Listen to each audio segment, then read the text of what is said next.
ಯಾರೋ ಒಬ್ರು ಕೇಳಿದ್ರು, ಸರ್ ಕ್ರಶ್ ಆಗಿದಾಗ ಅದನ್ನ ಕಂಡುಹಿಡಿಯೋದು ಹೆಂಗೆ ಸರ್ ಅಂತ ಕೇಳಿದ್ರು. ನೋಡಿ, ಕ್ರಶ್ ಆಗಿದ್ರೆ ಏನೇನು ಲಕ್ಷಣಗಳಿರುತ್ತೆ ಅವರಲ್ಲಿ, ಏನು ಬಾಡಿ ಲ್ಯಾಂಗ್ವೇಜ್ ಇರುತ್ತೆ ಅಥವಾ ಏನೆಲ್ಲ ಚೇಂಜಸ್ ಕಾಣ್ತಿರುತ್ತೆ ಅವರಲ್ಲಿ, ಅದನ್ನ ಇವತ್ತಿನ ವಿಡಿಯೋದಲ್ಲಿ 5 ಟಿಪ್ಸ್ನ ಹೇಳ್ತೀನಿ ನಾನು. ಸೊ ಏನು ಅಂತ ನೋಡೋದಕ್ಕಿಂತ ಮುಂಚೆ ಫಸ್ಟ್ ಟೈಮ್ ನಮ್ಮ ಚಾನಲ್ ನೋಡ್ತಾ ಇದ್ರೆ ಸಬ್ಸ್ಕ್ರೈಬ್ ಮಾಡಿ, ಸಪೋರ್ಟ್ ಮಾಡಿ. ಆ್ಯಂಡ್ ಕೌನ್ಸಿಲಿಂಗ್ ಬೇಕು, ನನ್ನ ಜೊತೆ ಮಾತಾಡಬೇಕಂದ್ರೆ ಸ್ಕ್ರೀನ್ ಮೇಲೆ ನಂಬರ್ ಕೊಟ್ಟಿರ್ತೀನಿ, ಕಾಂಟ್ಯಾಕ್ಟ್ ಮಾಡಿ. ಬಟ್ ಚಾರ್ಜಸ್ ಇರುತ್ತೆ, ಕೌನ್ಸಿಲಿಂಗಿಗೆ ಫ್ರೀ ಇರಲ್ಲ.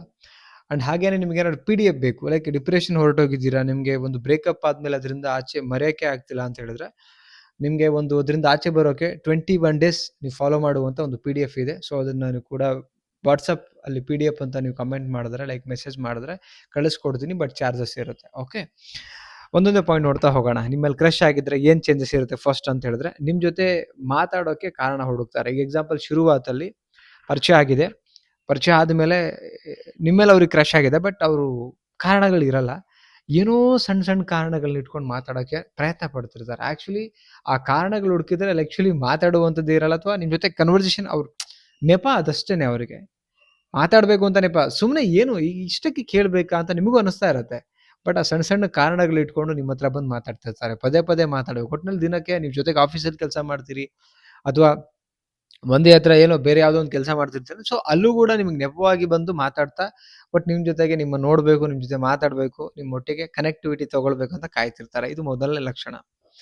ಎರಡನೇದು ಬಂದು ಏನಂತ ಹೇಳಿದ್ರೆ, ಐ ಕಾಂಟ್ಯಾಕ್ಟ್ ಹೆಚ್ಚಿರುತ್ತೆ. ಮಾತಾಡ್ತಿರ್ಬೇಕಾದ್ರೆ ಕಣ್ಣು ಮಿಟುಕ್ಸಲ್ಲ, ನಿಮ್ಮ ಕಣ್ಣಿಗೆ ಟಚ್ ಆಗೋ ಥರ ನೋಡ್ತಿರ್ತಾರೆ. ನೀವೇ ನಾಚ್ಕೊಂಡು ಕಣ್ಣು ಕೆಳಗಡೆ ಮಾಡಿಬಿಡ್ತೀರಾ, ಬಟ್ ಇವ್ರು ಮಾತ್ರ ಯಾವುದೇ ಕಾರಣಕ್ಕೂ ಐ ಕಾಂಟ್ಯಾಕ್ಟ್ ಹಾಗೇ ಇರುತ್ತೆ. ಅಷ್ಟು ಡೀಪ್ ಐ ಕಾಂಟ್ಯಾಕ್ಟ್ ಮಾಡ್ತಿರ್ತಾರೆ. ಓಕೆ, ಬಟ್ ಐ ಕಾಂಟ್ಯಾಕ್ಟ್ ಒಳಗಡೆ ನಿಮ್ಮನ್ನು ಹೆಂಗೆ ತಿನ್ನೋ ಥರನೇ ನೋಡ್ತಿರ್ತಾರೆ, ಲೈಕ್ ಆ ಒಂದು ನಾಚಿಕೆನೂ ಕಾಣ್ತಾ ಇರುತ್ತೆ. ಇದು ಎರಡನೇ ಲಕ್ಷಣ ಆ್ಯಕ್ಚುಲಿ. ಆ್ಯಂಡ್ ಥರ್ಡ್ ಏನು ಅಂತ ಹೇಳಿದ್ರೆ, ನಿಮ್ಮ ಬಗ್ಗೆ ಸಣ್ಣ ವಿಷಯಗಳನ್ನು ನೆನ್ಪಿಟ್ಟಿರ್ತಾರೆ. ಈಗ ನೀವೇನೋ ಡಿಸ್ಕಷನ್ ಮಾಡ್ತೀರಿ, ಮಾತಾಡ್ತೀರಿ, ಮತ್ತೊಂದ್ಸಲ ಎಲ್ಲೋ ಸಿಕ್ಕಿದಾಗ ಆ ವಿಚಾರಗಳನ್ನು ಹೇಳ್ತಾರೆ, ನೀವು ಮರ್ತು ಬಿಟ್ಟಿರ್ತೀರಿ, ಬಟ್ ಅವರೆಲ್ಲನೂ ಕೂಡ ನೆನ್ಪಿಟ್ಕೊಂಡಿರ್ತಾರೆ. ಬಿಕಾಸ್ ನಿಮ್ಮಲ್ಲಿ ಕ್ರಶ್ ಆಗಿರುತ್ತೆ.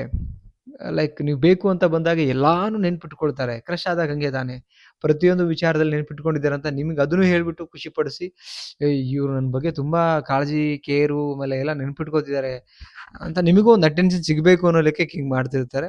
ಬಟ್ ಕ್ರಶ್ ಆದಾಗಲೇ ಹಿಂಗೆ ಮಾಡೋಕೆ ಸಾಧ್ಯ. ಇಸಾನು ನೆಕ್ಸ್ಟ್ ಪಾಯಿಂಟ್ ಏನಂತ ಹೇಳಿದ್ರೆ, ನಿಮ್ಮ ಬಳಿ ನರ್ವಸ್ ಆಗ್ತಾರೆ. ಟೈಮ್ ತುಂಬ ಹತ್ರ ಆದಾಗ, ಕ್ಲೋಸ್ ವಿಚಾರ ಮಾತಾಡ್ತಿರ್ಬೇಕಾದ್ರೆ ತುಂಬ ನರ್ವಸ್ನೆಸ್ ಕಾಡ್ತಿರುತ್ತೆ ಅವ್ರಿಗೆ. ಅದು ಬಾಡಿ ಲ್ಯಾಂಗ್ವೇಜಲ್ಲಿ ನಿಮಗೆ ಗೊತ್ತಾಗ್ತಿರತ್ತೆ, ನರ್ವಸ್ ಆಗಿದ್ದಾರೆ ಅಂತ, ಆ್ಯಂಡ್ ಎಕ್ಸೈಟ್ಮೆಂಟ್ ಆಗಿದ್ದಾರೆ ಅಂತ. ಇದೆಲ್ಲನೂ ಕೂಡ ಗೊತ್ತಾಗ್ತಾ ಹೋಗುತ್ತೆ. ಸೊ ಅದು ನಿಮಗೆ ಫಿಸಿಕಲಿ ನೋಡ್ತಿರ್ಬೇಕಾದ್ರೆ ಗೊತ್ತಾಗತ್ತೆ.